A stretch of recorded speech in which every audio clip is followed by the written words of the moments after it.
우리 시장에서는 삼성전자가 미국에서는 이번 주에 첫 타자로 알코아가 실적을 공개를 하게 되는데요. 역시 어닝 시즌에 주목하는 움직임 나올 것으로 전망이 되고 있습니다.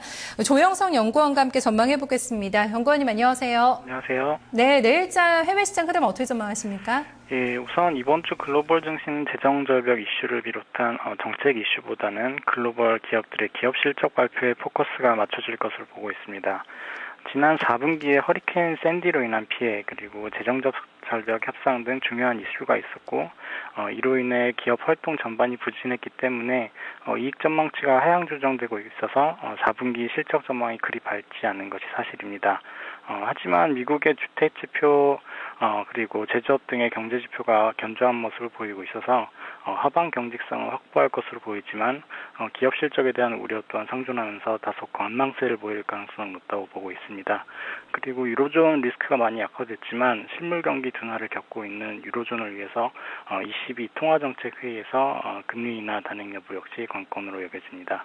우리 시장과 마찬가지로 4분기 실적 시즌에 대한 기대감은 그렇게 좀 크지는 않은 것 같습니다. 내일장은 어떤 부분을 좀 체크를 해봐야 될까요? 일정 정리해 주시죠.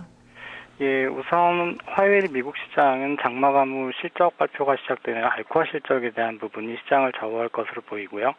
이후에 웰스파고와 같은 금융사의 실적에 주목하셔야 할 것으로 보입니다.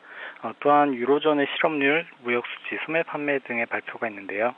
이 경제지표 흐름들이 목요일 22 통화정책회의에서 금리 인하 가능성을 점칠 수 있다는 점에서 화요일 글로벌 시장의 변수로 작용할 수 있다는 점에서 관심 가지셔야 할 것으로 보입니다.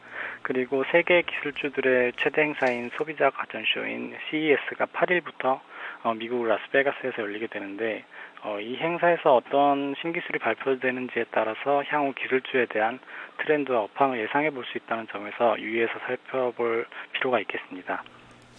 네, 오늘 말씀 잘 들었습니다. 고맙습니다. 감사합니다. 네, 미국도 어닝 시즌을 준비하고 있습니다. 2개월 동안 지연이 됐던 재정 절벽에 대한 기업들의 불안감이 어느 정도 해소가 됐느냐, 그게 이제 관건이 될 것으로 보고 있는데요. 일단 시장의 크게 실적에 우호적으로 작용하지는 않을 것이라는 전망 하에 일단 좀 모멘텀이 돼줄 부분은 꾸준히 개선되고 있는 경제 지표다, 이렇게 좀 언급을 해주고 있습니다. 조영선 연구원과 함께 해외 증시를 미리 가봤습니다.